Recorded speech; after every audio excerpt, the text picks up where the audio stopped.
وبه نستعين على أمور الدنيا والدين. أشهد أن لا إله إلا الله وحده لا شريك له الملك الحق المبين، وأشهد أن سيدنا محمدا عبده ورسوله الصادق الوعد الأمين.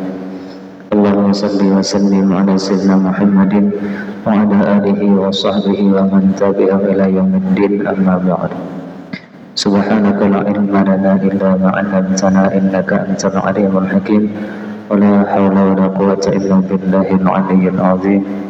ربي اشرح لي صدري ويسر لي أمري واحلل عقدة من لساني يفقهوا قولي وسدد لساني واهدي قلبي بحق سيدنا محمد صلى الله عليه وسلم. Yang saya hormati dan saya muliakan para habaib, para asatidz, guru-guru agama, para tokoh-tokoh masyarakat, para pengurus Masjid Baitur Rahim, bapak-bapak, ibu-ibu, hadirin wal hadirat, muslimin dan muslimat rahimakumullah. Alhamdulillah, puji dan syukur senantiasa kita aturkan kehadirat Allah Subhanahu wa Ta'ala, yang mana dengan limpahan rahmat, taufik, hidayah serta inayahnya jalla kita dapat berkumpul bersama-sama pada malam hari ini, duduk beriktikaf di dalam rumahnya yang mulia ini, guna kita melakukan keparduan secara berjamaah, kemudian kita lanjutkan bersama-sama muzakarah ilmu agama. Mudah-mudahan duduknya kita di tempat ini senantiasa mendatangkan manfaat bagi kita dunia dan akhirat. Amin ya rabbal alamin. Salawat serta salam semoga selalu tercurah kepada junjungan kita baginda Nabi besar Muhammad sallallahu alaihi wasallam, pada keluarga, sahabat dan pengikut beliau ila yaumil qiyamah. Ulun melanjutkan kembali mengenai tentang puasa. Kemarin sampai kepada syarat-syarat puasa yang keempat. Syarat-syarat puasa yang pertama kemarin niat setiap hari dan wajib untuk memalamkan niat itu pada puasa fardu. Yang kedua, syaratnya puasa imsak anil jima'i amdan wa anil istimna, menahan diri daripada berhubungan badan dengan sengaja dan mengeluarkan air mani dengan sengaja. Syarat yang ketiga, al-imsak anil istiqa'ah, menahan diri daripada sengaja muntah. Wala yadurru taqayyuhu bi ghairi ikhtiyarihi, dan tidak mengapa kalau dia muntah tanpa disengaja atau dikalahkan oleh muntahnya. Nah, ar-rabi'u yang keempat, syarat daripada sahnya puasa yang keempat adalah al-imsak anid dukhuli ainin jawfan, menahan diri daripada masuknya ain, benda, ke dalam rongga. Kabatinil udhuni, sini dicontohkan seperti batin lubang telinga, wal ihlil, dan batin kemaluan, dubur dan kubur dan dubur. Nabi syarati dukhulihi min manfazin maftuhin, dengan syarat masuknya itu daripada manfas maftuh, lubang yang terbuka. Nah, dari syarat yang keempat ini banyak permasalahan-permasalahan yang timbul. Pertama, dari syarat yang keempat tadi, imsak anid duhulil ain, masuknya, menahan diri masuknya sesuatu ke dalam rongga. Ain harus benda. Nah, wahturza bil ain, dikeluarkan dengan ain itu anil asar, daripada bekas. Karrihi bisyam, seperti bau-bauan yang masuk melalui udara. Kayak kita menghirup angin, kita hirup dingin sampai ke dalam. Nah, namun yang masuk itu udara, bukan ain. Kada ada ain yang masuk. Nah, ini asar aja namanya yang masuk tuh asar. Bekas daripada dinginnya minyak yang kita oleskan. Atau inhaler. Inhaler kalau kita pilekkan, kita hisap, itu kada ada ain yang masuk.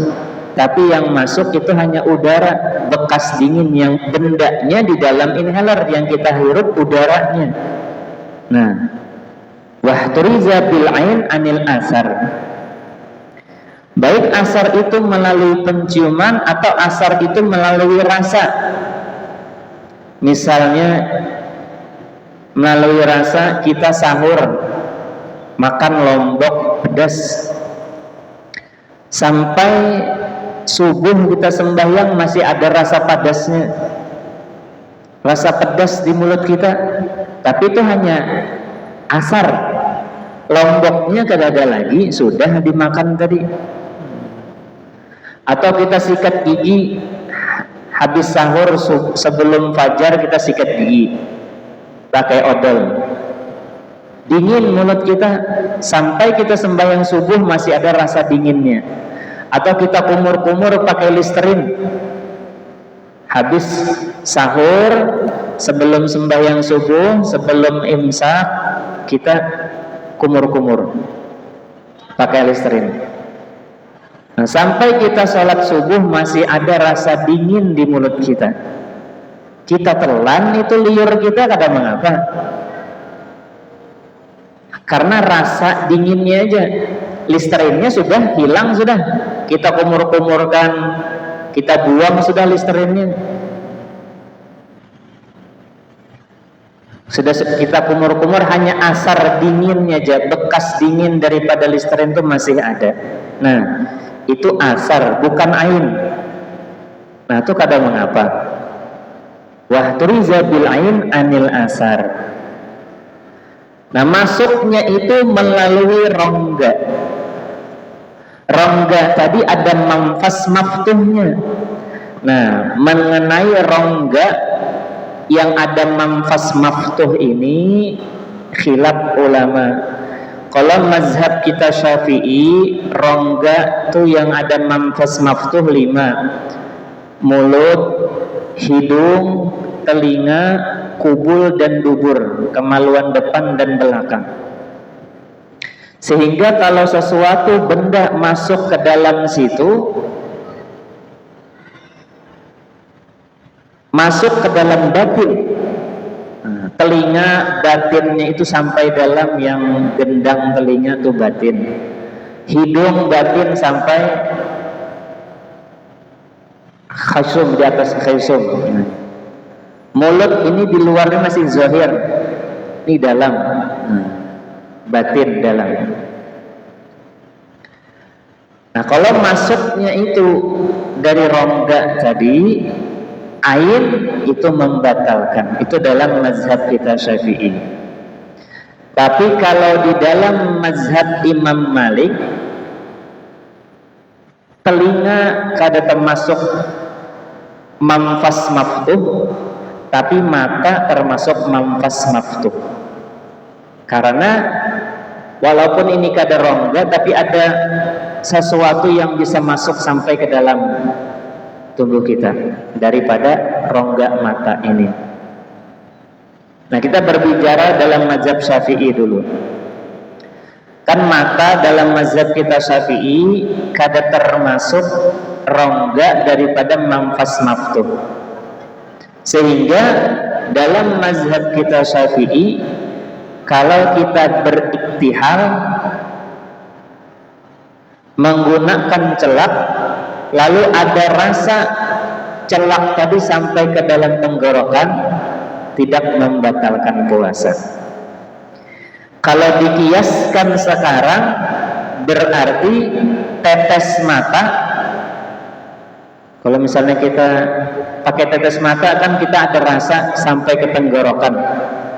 Rasa tetes mata tadi, rasa asin-asinnya, kalau kita tetes mata, bagi yang pernah memakai tetes mata tuh tahu ada sesuatu yang masuk. Nah, kalau dalam mazhab Syafi'i la yadurru kada mengapa, karena masuknya dalam bukan daripada rongga yang terbuka, mata kada termasuk rongga yang terbuka. Atau dalam mazhab kita Syafi'i. Dalam mazhab Malik, mata termasuk rongga, ada manfas maftuhnya karena bisa sampai masuk ke dalam sini. Dan menurut kedokteran mata termasuk manfas maftuh. Nah, jadi dalam Taqritus Sadidah itu tibbul hadis, menurut kedokteran sekarang ini mata kita ini termasuk ada manfas maftuhnya. Nah, jadi itu kalaunya kita pakai tetes mata berarti membatalkan puasa menurut Indal Malik. Kalau Imam Malik itu berdasarkan hadis Nabi Sallallahu Alaihi Wasallam yang menegur kepada sahabat siang hari berpuasa. Lalu Nabi berkata, la taktahil bin nahar wa antum shaimun. Jangan engkau pakai celak mata di siang hari sedangkan engkau puasa. Nah, Nabi melarang sahabat. Dalil Imam Syafi'i mengatakan kada mengapa, la yadur iktihal wa in wujida ta'muhu bihalqihi. Tidak mengapa beriktihal, bercelak mata sekalipun didapat rasanya di dalam tenggorokannya. Artinya tetes mata kada apa-apa jua. Kiasnya. Waqad rawal Baihaqi, sungguh meriwayatkan Imam Baihaqi annahu sallallahu alaihi wasallam kana yaktahilu bil ismit wa huwa shaimun. Nah, ada riwayat hadis daripada Imam Baihaqi bahwasanya Nabi sallallahu alaihi wasallam itu makai celak mata dengan ismit hal keadaan beliau puasa. Nah, jadi ada pertentangan di sini. Lalu bagaimana ulama kita menyikapi kalau memang kita sakit mata dan kita kesulitan, rasa kada nyaman nih, terganggu dengan sakit mata nih, kecuali ditetesi obat mata baru mata kita nyaman, pakai obat tetes mata. Kalau inya kada sakit mata kita atau kita bersihkan hilang aja merahnya, apa rasa kada nyaman di mata tuh hilang aja, biar tanpa tetes mata, kada usah pakai tetes mata. Kalau memang perlu harus pakai tetes mata, pakai tetes mata. Empat pendapat Imam Syafi'i yang mengatakan kada mengapa karena bukan termasuk rongga. Nah, jadi kalau dilihat di situ mungkin waktu itu yang riwayat Imam Baihaqi Nabi itu sedang sakit mata. Nah, jadi Nabi pakai ismit.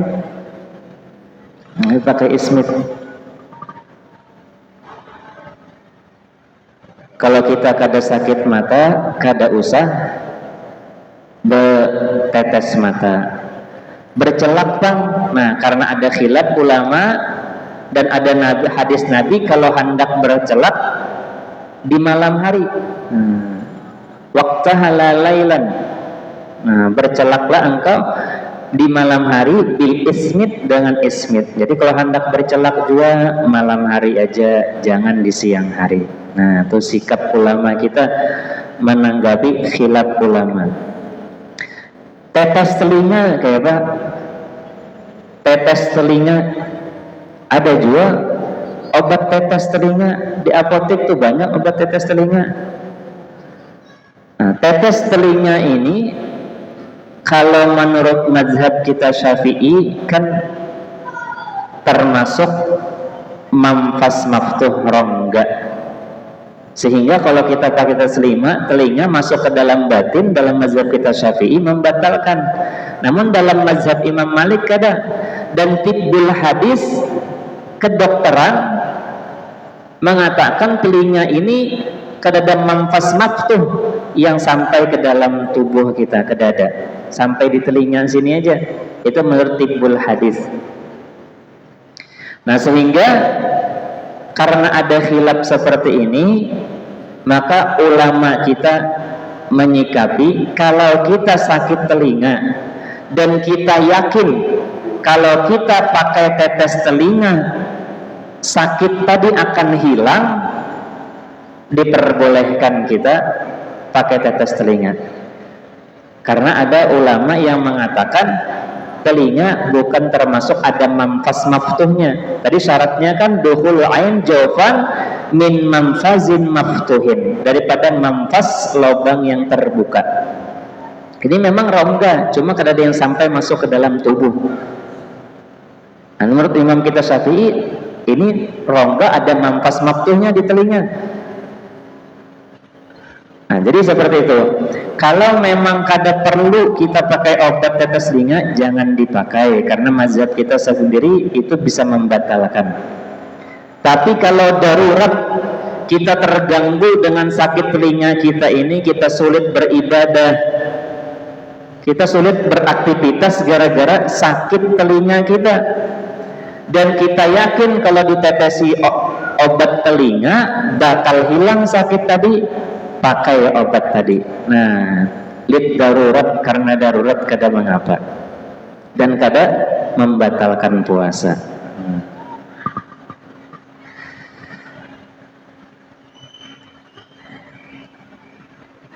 Dukhuli ain jaufan, ke dalam rongga.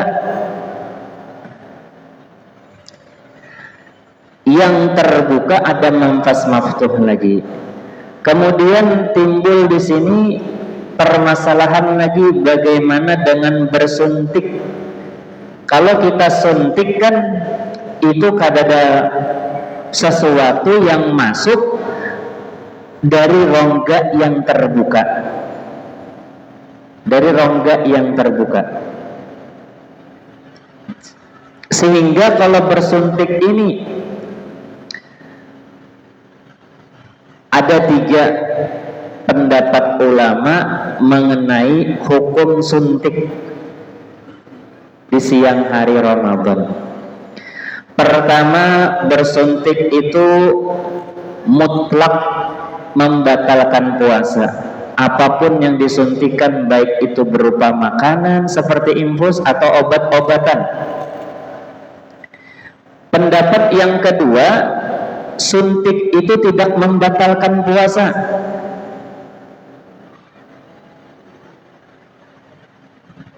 Baik suntik itu berupa obat-obatan atau infus makanan, karena masuknya bukan daripada rongga yang terbuka. Bukan dari rongga yang terbuka, masuk dari lubangnya itu kita buat sendiri. Nah, dalam mazhab kita yang paling kuat pendapatnya yang ketiga, itu ditafsir, dirincikan. Pertama, kalau yang disuntikan itu makanan, kalau yang disuntikan itu makanan atau efeknya memberi tenaga, itu batal puasa. Batal puasa. Baik masuknya lewat otot atau urat. Kalau ini fungsinya untuk memberikan tenaga, karena natijahnya sama kayak makanan. Makanan itu kalau masuk memberikan kita tenaga, kekuatan. Nah, kalau yang disuntikan ini efeknya memberikan tenaga, kekuatan, seperti kayak infus, itu membatalkan. Tapi ini pendapat, jadi perinciannya seperti itu. Kalau yang disuntikan itu makanan, artinya memberikan tenaga, kekuatan, batal dimanapun disuntiknya. Yang kedua, kalau disuntik itu berupa obat, lihat dulu. Kalau disuntiknya di dalam urat membatalkan puasa, kalau disuntiknya di otot kada membatalkan puasa. Kayak di tangan, vaksin misalnya. di tangan. Kalaunya kada masuk lewat urat, kada membatalkan puasa. Ini pendapat yang kuat dalam mazhab kita. Nah, jadi walhasil mengenai besuntik ada khilaf. Ulama kita menyikapi kayak apa? Ulama kita menyikapi kalaunya bisa ditunda suntik tadi ke malam hari, di malam hari saja. Hendak bersuntik vaksin misalnya, hendak tulak umrah, ada syaratnya harus vaksin. Nah, kalau hendak vaksin juga di praktek-praktek klinik-klinik tuh ada vaksin malam hari bisa kita minta. Nah, karena ada khilafnya. Tapi kalaunya kada kawal lagi, dihindari memang harus siang itu bersuntik. Memang harus siang itu kada kawal ditunda ke malam. 4 pendapat tadi. Kalau disuntiknya kada di otot, apa kada di dalam urat, kada membatalkan. Kalau di dalam urat membatalkan.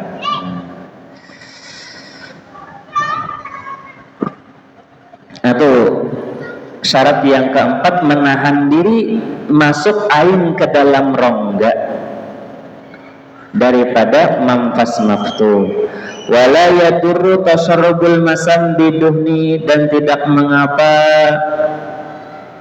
menyerapnya pori-pori daripada minyak. Misalnya kita pakai body lotion, pakai apakah minyak zaitun di kulit kita kering, menyerap masuk itu minyak dalam pori-pori, itulah yadurru, kada mengapa. Fa in akala aw syariba nasiyan aw jahilan qalilan aw kasiran lam yuftir. Maka jika seseorang makan atau minum hal keadaan lupa atau jahil, qalilan aw kasiran lam yuftir, baik banyak atau sedikit tidak membatalkan puasa. Makan hal keadaan lupa, banyakkah sedikit, itu tidak membatalkan puasa. Dalam hadis Rasulullah SAW bersabda, man nasiya wa huwa shaimun fa'akala aw syariba falyutimma saumahu fa innama at'amahu Allah wa saqahu.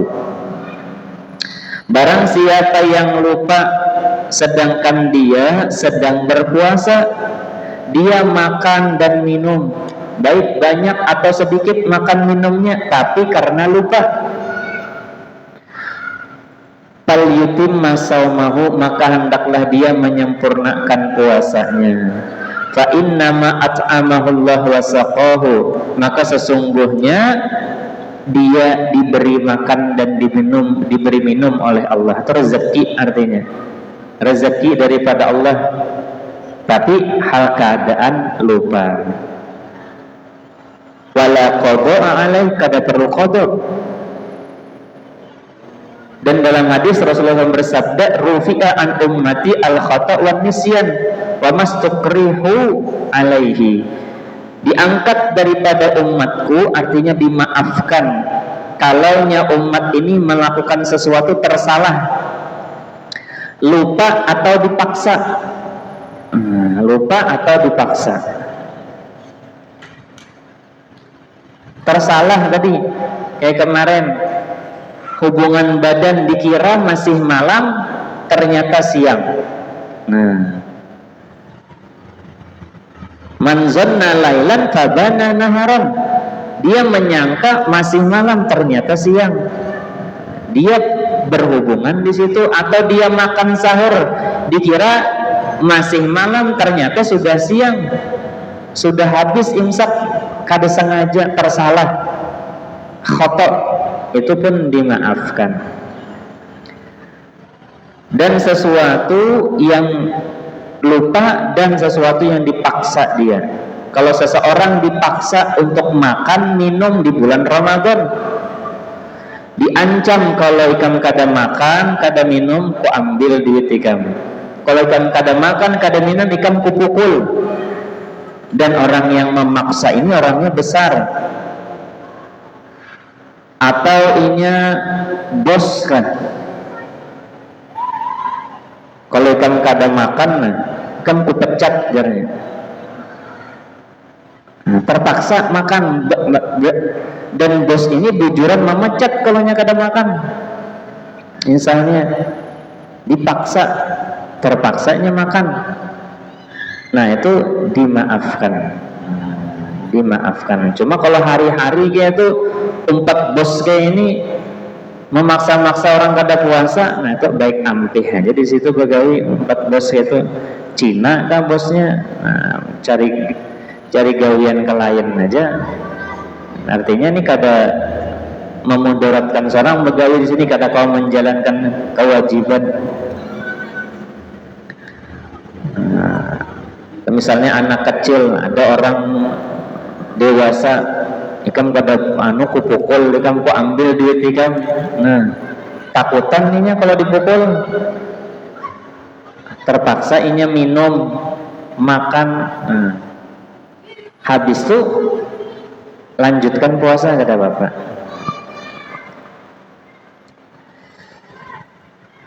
Dan yang kedua jahil. Kalau nya jahil kada tahu, dimaafkan juga. Namun wala yu'dzaru jahilu illa in qaraba ahduhu bil Islam aw nasha'a bi badiyatin ba'idatin anil ulama. Tidak dimaafkan kejahilan itu kecuali jika dekat masanya dengan Islam, baru masuk Islam, atau dia hidup jauh dari tengah-tengah ulama. Orang baru masuk Islam berokok siang hari Ramadan, kita tadahi kenapa berokok, maka puasa. Najar kada boleh makan minum aja, berarti rokok kada apa-apa ajarnya, kada sama juga rokok batal juga. Nah, ini jahil kada tahu, dimaafkan kejahilannya, suruh matikan, lanjutkan puasa. Atau dia hidup jauh daripada ulama, di dusun, di bukit, di gunung, kada ada ulama yang sampai dakwah ke sana. Ini daripada jahil, ini dimaafkan. Nah, dua perkara ini, kejahilan ini jadi keuzuran kita di dunia dan akhirat. Apabila kita tidak tahu masalah agama, oh ini ternyata membatalkan puasa, ini ternyata membatalkan sembahyang, oh ini ternyata hukumnya kada sah. Kita jahil, kita tidak tahu, kita beruzur kelak di hadapan Allah. Kalau dalam dua ini diterima oleh Allah, tapi kalau kada dua ini kada diterima oleh Allah uzur kita. Oh itu batal kah? Nah kada tahu ikam jar Allah ini ternyata haji ikam kada sah, misalnya puasa ikam kada sah, sembahyang ikam kada sah, zakat ikam kada sah karena kada memenuhi syarat dan rukunnya. Nah ulun kada tahu ya Allah, ulun kada tahu. Nah, kada tahunya ini bisa diterima kalau alasannya dua. Baru masuk Islam, hidup jauh dari ulama.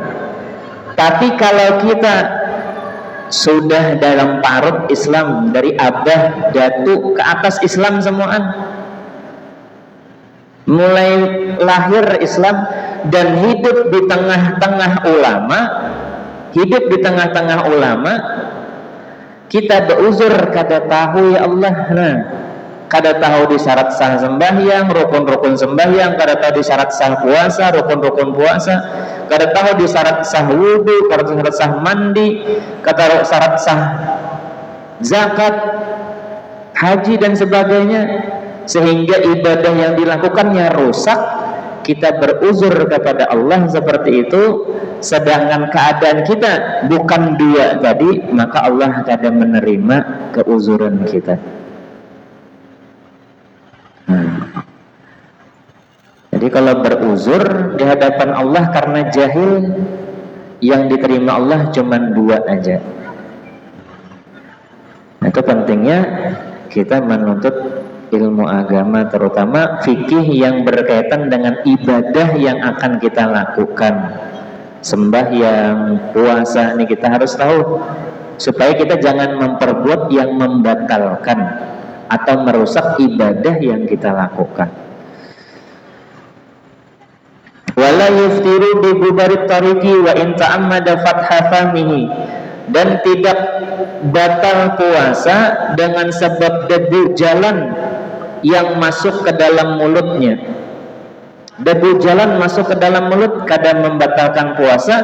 Wa in ta'ammada fatha fami, sekalipun dia sengaja membuka mulutnya di jalanan, membuka mulut, masukkan debu,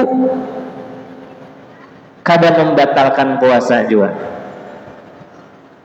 Lain di jalanan hari hujan kita buka mulut, itu membatalkan puasa, banyu yang masuk. Ini kadang membatalkan kalau debu yang masuk, debu jalan masuk, sekalipun sengaja membuka mulut kadang batal.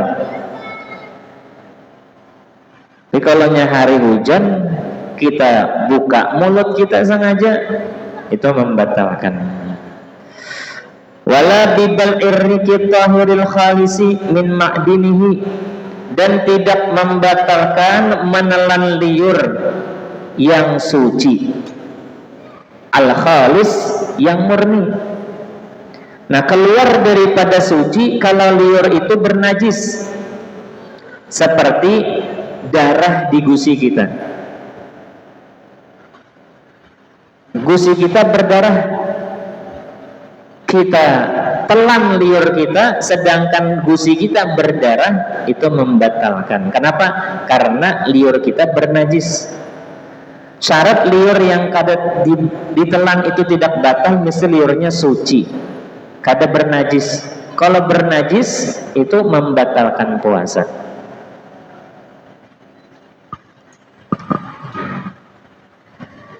Jadi kenapa kalau ada darah di mulut kita, kumur-kumur lalu buang. Kumur-kumur kalau memang harus sampai 3 kali, 4 kali, 5 kali baru hilang darahnya, baru kita ambil kumur-kumur sampai hilang. Namun kalau kada kita kumur-kumurkan bang, gusi kita berdarah, kita ludahkan berdarah, lalu kita ludahkan terus sampai 10 kali misalnya, hilang darahnya karena kita ludahkan terus, putih. Nah, lalu dia telan liurnya, aftar. Nah, jadi hatta laudamiyat bisatuhu tabasuqa hatta sofiyarikuhu summa betalahu aftar. Jikalau seseorang gusinya berdarah, dia ludahkan, hilang darahnya, putih bersih lalu darahnya, lalu dia telan liurnya, maka membatalkan puasa fil asah. Kenapa? Li'anna riqa tanajjasa, karena liurnya mutanajis. Jadi harus dikumurkan juga dulu, harus dikumurkan, dibersihkan mulutnya, baru dibuang. Nah, satu lagi, bagaimana kalau seseorang bulan puasa itu selalu berdarah gusinya, bukan berdarah karena sikat gigi, tapi memang karena mulutnya kering, bangun tidur berdarah, atau tidak tidur karena kering, gusinya berdarah. Nah, law ammat balwa bidam milisatihi bihaisu yajri daiman aw galiban. Jikalau seseorang ini punya penyakit, sudah bala, gusinya terus berdarah dan sering keluar darahnya, walaupun dikumur-kumurkan nanti kembali lagi berdarah lagi. Nah, tusumiha bima yasuqal ihtirazu anhu, maka dimaafkan. Nah, kalau kita penyakit bulan puasa, gusi sering berdarah, kada apa-apa karena kering berdarah, itu sumiha, dimaafkan. Wa yakfi basaqahu wa yu'fa an asari. Nah, cukup diludahkan. Jadi kalau berdarah ludahkan aja, sedangkan asarnya itu kada mengapa. Jadi kada perlu kita selalu mencek apakah darah kita, ludah kita bersih kalau kada. Sumat dicek, karena kumur-kumur kalau ada darah kada perlu. Cukup kalau karena kita merasa kada nyaman, ludah ada darah, kumur, jangan dicek-cek lagi, walaupun karena setengah jam kemudian ada lagi darah keluar, kita telan liur kita, itu kada apa-apa, sumiha, dimaafkan.